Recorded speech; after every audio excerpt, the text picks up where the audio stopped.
Well, on December 9th, the Wichita City Council will consider its legislative agenda for the state of Kansas. This agenda contains items that the city feels are important to its interests as far as state government is concerned. Now, the agenda was presented to City Council members in a workshop on November 25th and scheduled to be voted upon this week. Now, you may be thinking, what's wrong with this? What could possibly be wrong with the state's largest city expressing its wishes and desires to our state government in Topeka? Well, as it turns out, there is much that is wrong. And here's one example. Wichita government spending on economic development leads to imagined problems that require government intervention and more taxpayer contribution to resolve. And the cycle of organic rebirth of cities is then replaced with bureaucratic management. Now, what do I mean by this? Well, it seems that the success of government spending on economic development has created rising property values, which in turn creates higher tax bills, and that's a burden for some. Here's the issue the city has identified. Cultural arts enterprises in certain areas are threatened by rising property values and the resulting tax burden. And so here's the solution the city proposes.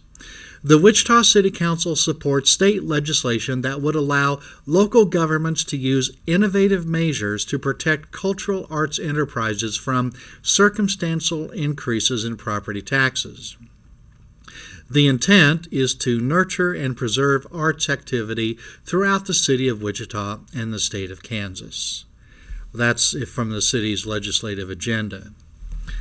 Now, in explaining this to the council, the city manager said that artists from the Commerce Street Arts District came to the city looking for a solution to their problem, which is about the same problem that everyone else has: high taxes. Here's the nub of the problem as explained by the city manager. He said, the more successful that we are with the redevelopment, the higher the value of the properties, and therefore harder for them who are on thin margins to begin with to stay in the districts, so they lose their charm of being the artistic or arts districts. That was the city manager's explanation. So, what are these innovative measures the city wants to use? Well, nothing special, just allowing a special group of people to skip paying the same taxes that everyone else has to pay. The city wants to be able to use tax abatements for up to 10 years, and the percentage of taxes that could be forgiven could be as high as 80%. So there's really nothing innovative to see here. The city merely wants to broaden the application of tax discounts, which means that the tax base shrinks, and the people who are still find themselves unlucky enough to be still part of the tax base, well, they face increasing demands for their tax payments. This proposed solution, which will require us change to state law, is that a government bureaucrat will decide the boundaries of one or more cultural arts districts. The bureaucrat will also decide which types of business firms qualify for discounts on their taxes. And besides the Commerce Street District, the city manager identified Delano, Old Town, and the Douglas Design District as possible districts where artists might receive 80% discounts on their property taxes. Then, of course, other taxpayers have to make up the lost tax revenue from the artists. Well, that is, unless the city decides to reduce spending by the amount of the tax discounts. Now, I proposed that idea to the city in other similar circumstances, and the idea was rejected.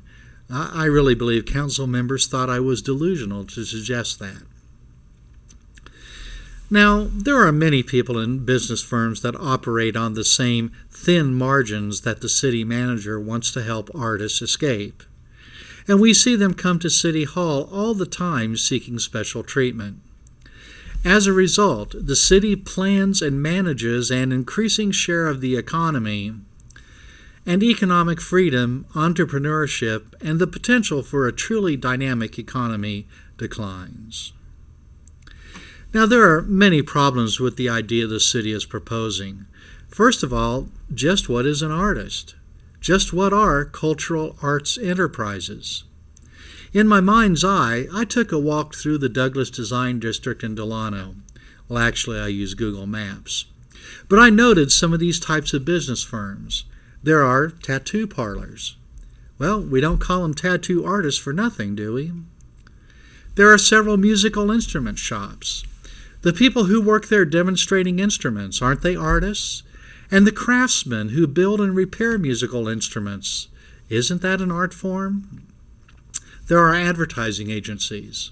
I think they use art in their business, at least that's what I learned by watching the television series Mad Men. And there are architects, and we certainly hope that they are artistic in the buildings that they design. There's a bakery that makes artful cakes, it says. There's a gift shop that has a glass blower. There's a store that sells religious art. There's a newspaper and a hat shop. And, perhaps my favorite, a pizzeria that sells what they call slices of art. And my stomach says, yes, indeed, they are artful. And related to this, are there business firms in the Commerce Street District that are not art-related? Would they get tax breaks too? Wouldn't they deserve tax breaks using the same arguments that the artists do? That is, that they are victims of circumstance of rising property values and rising tax bills? Well, a second problem is that the city is asking poor people, low-income people, to pay their full share of property taxes while granting artists a discount. This is a serious problem of equity, which is that people in similar circumstances should be treated the same.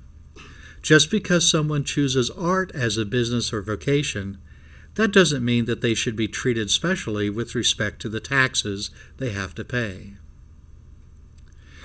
And another problem is that the process of establishing arts districts will interrupt the dynamism of the way cities develop. Now, these arts districts develop because artists want or need places with cheap rent. This generally means that artists rent space in bad parts of town, that is, parts of town that are run down, blighted, and may have high crime rates.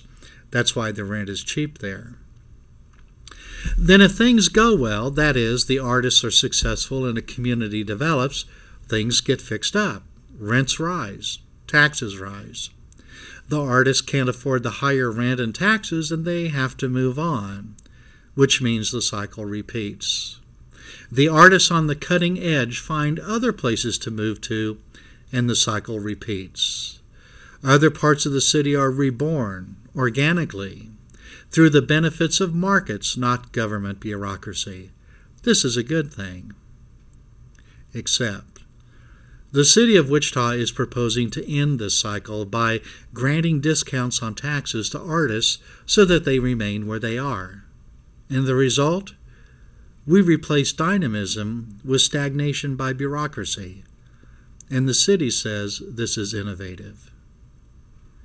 I wonder, with artists comfortably ensconced in their tax-protected havens, who will stake out the next frontier?